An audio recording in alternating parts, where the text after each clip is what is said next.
Pemirsa, terima kasih masih bersama kami dalam iNews Pagi. Pemirsa, api membakar sebuah gereja yang didirikan sejak tahun 1800-an di London, Inggris.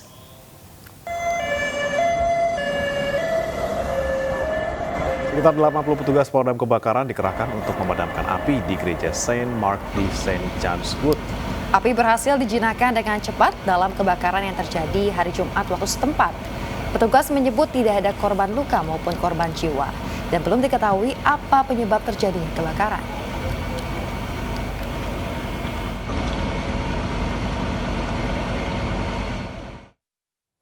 Kebakaran besar juga terjadi di gedung apartemen di distrik Westlake, Los Angeles, California, Amerika Serikat.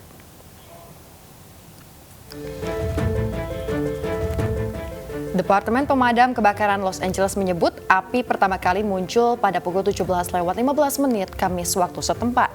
Sebagian besar api membakar lantai 2 dan juga loteng apartemen. Lebih dari 100 petugas pemadam kebakaran dikerahkan dan api padam kurang dari 1 jam. 1 orang terluka dan tidak ada korban jiwa karena seluruh penghuni sudah dievakuasi petugas. Selain itu, 1 orang ditahan polisi diduga sebagai pemicu kebakaran.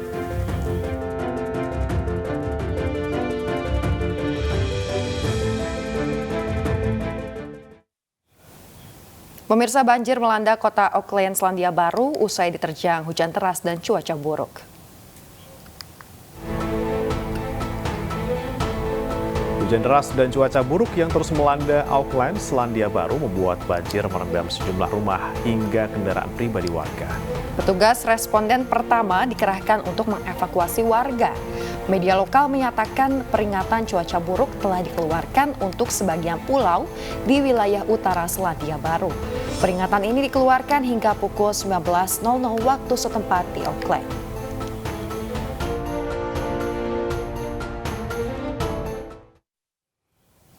Dan pemirsa, seorang pria bersenjata menyerang kedutaan besar Azerbaijan di Teheran, Iran.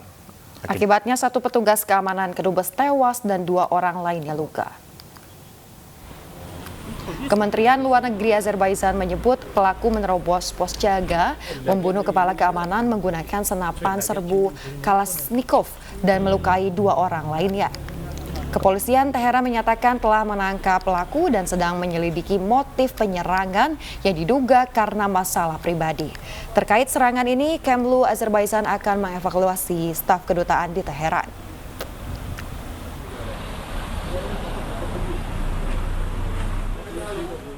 مقارن ساعت 8:25 امروز در حالی که یکی از اعضای سفارت آذربایجان در جلوی درب ورودی سفارت در حال پارک کردن بوده و می‌خواسته داخل سفارت بشه، یه پرایدی با فاصله نزدیک در واقع مستقر بوده میاد و از پشت خودروی این در واقع دیپلمات آذربایجان میزنه و یک سلاحی رو در واقع که همراهش بوده، سلاح جنگی کلاش همراهش بوده، از ماشین خارج میکنه و در حالی که در واقع دیپلمات سفارت آذربایجان داشته وارد سفارت میشده به همراه ایشون و با تیراندازی وارد سفارت میشه و با تیراندازی تو هم در واقع مقطع ورودی سفارت این دیپلمات محترم رو در واقع میکشه و 2 نفر دیگر رو هم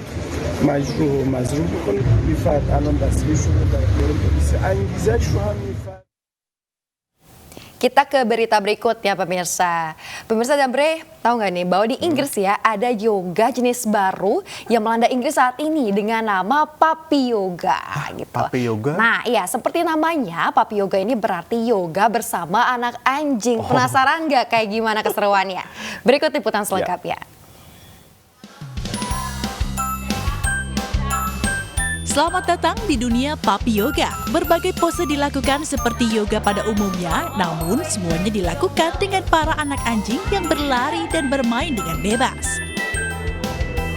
Puppy Yoga bertujuan untuk menggabungkan manfaat spiritual dan fisik dari kelas yoga yang khas dengan tambahan dorongan mental dari bermain dengan anak anjing yang lucu.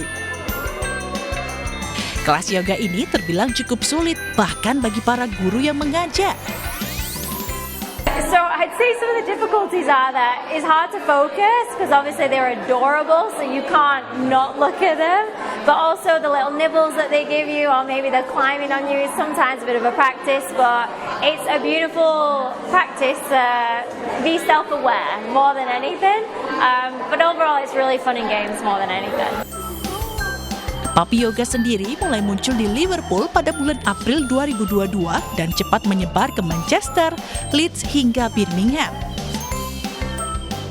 Kelas ini juga bekerja sama dengan para pemilik dan breeder anjing lokal agar para anak anjing bisa ikut serta.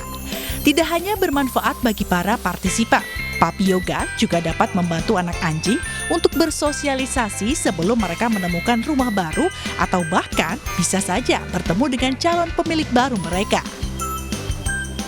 So puppy yoga, it benefits the puppies because it really contributes to their socialization process before they go to their new homes. And it's amazing for everyone's mental health. It really is really positive for everyone. So yeah. Sesi yoga yang berjalan selama 75 menit ini dimulai dengan waktu pengenalan para anak anjing sebelum kelas benar-benar dimulai hingga bisa berfoto bersama anak anjing di akhir sesi. Para anak anjing ini cenderung memiliki dua tipe. Ada yang sangat aktif bermain, dan ada juga yang sangat mengantuk. Semua yang menghadiri kelas Puppy Yoga sangat tahu siapa yang menjadi bintangnya di kelas ini. He's got puppies. That's the reason why. Yeah, that's why we came. I do like yoga though. It's nice to have a nice stretch. But I just don't do it. I don't do it normally, but because there's puppies, that's the incentive. So good, like the whole experience of coming in, meeting these little friends, and yeah, it's just a nice way to spend my Sunday. Semua anak anjing yang mengikuti sesi ini harus sudah menerima vaksin pertama. Selain itu, mereka harus dari induk yang sama. Karena alasan inilah, peserta tidak diperbolehkan untuk membawa anak anjing mereka sendiri. Sesi ini sendiri mengikutsertakan 5 hingga 12 anak anjing tergantung dari ukuran induk mereka. Kelas yoga ini ditujukan bagi para pemula, jadi semua orang bisa mengikuti keseruan dari Puppy Yoga.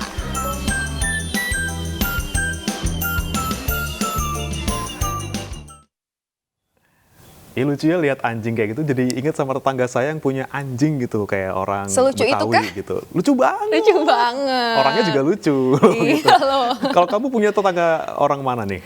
Karena kebetulan saya tinggal di Jawa Barat ya, saya banyak tetangganya orang Sunda sih. Orang Kalau kamu Sunda. gimana? Kalau aku ya tadi orang Betawi ya punya anjing juga, Punya lucu anjing banget. itu. Oke. Nah, kalau misalnya orang Perancis bertetangga dengan orang Makassar itu gimana ya, Bre? Oh, ternyata ada kisahnya ya sebenarnya. Jadi gimana tuh? ada cerita, ada kisah gitu ya. Jadi mereka bertetangga nih antara orang Prancis juga Makassar, dan mereka bukan hanya bertukar makanan aja, tapi juga mereka jalan-jalan bersama ke berbagai kota di Perancis. Wah, seru banget. Interaksi budaya yang mereka hasilkan ini kemudian dikisahkan dalam komik yang berjudul Madame Ibu.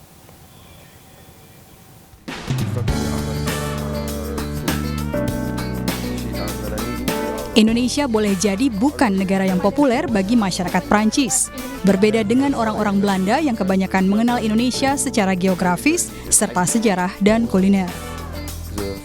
Namun tidak demikian dengan Emmanuel Lemel. Komikus asal Prancis ini selama 4 tahun terakhir bersahabat dengan Madame Ibu, wanita paruh baya asal Makassar, tetangganya di kota Rouen. Ce qui était très intéressant, c'est que Madame Ibou me faisait redécouvrir mon pays. C'est-à-dire qu'elle allait dans des endroits pour qui un Français n'avait aucun intérêt à y aller. Parce qu'il n'y avait rien de touristique ou autre. On allait dans ces endroits uniquement si on est de la famille ou on y travaillait. Donc elle me faisait découvrir des endroits que je ne connaissais pas et où il n'y avait aucun intérêt d'y aller. Mais elle me montrait que ces endroits étaient quand même intéressants. Par exemple, elle va à Dijon ou à Niort, qui sont des toutes petites villes. Dans des endroits, par exemple, elle va à Châteauroux pour voir le château de George Sand, l'écrivaine qu'elle a étudiée quand elle était étudiante à Jakarta. Encore à la maison de Christian Dior, à Granville, pour envoyer des photos à sa nièce. Komik Madam Ibu telah terbit dalam 2 seri, sedangkan terjemahan buku kedua dalam bahasa Indonesia yang diberikan judul Tetanggaku Orang Indonesia diterbitkan awal tahun ini.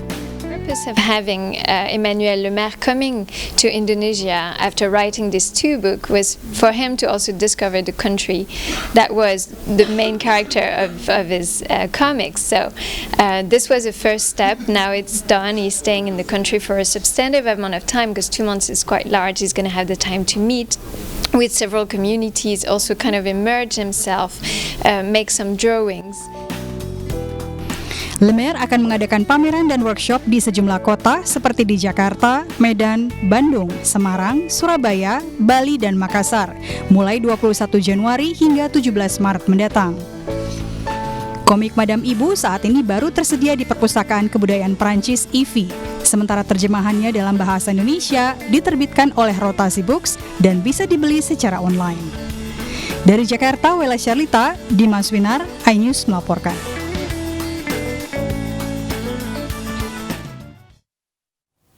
Pemirsa, MNC Live memberi kesempatan kepada mahasiswa Universitas Paramadina mengikuti program magang selama 3 bulan. Kegiatan diharapkan memberikan pengetahuan tentang dunia asuransi kepada mahasiswa.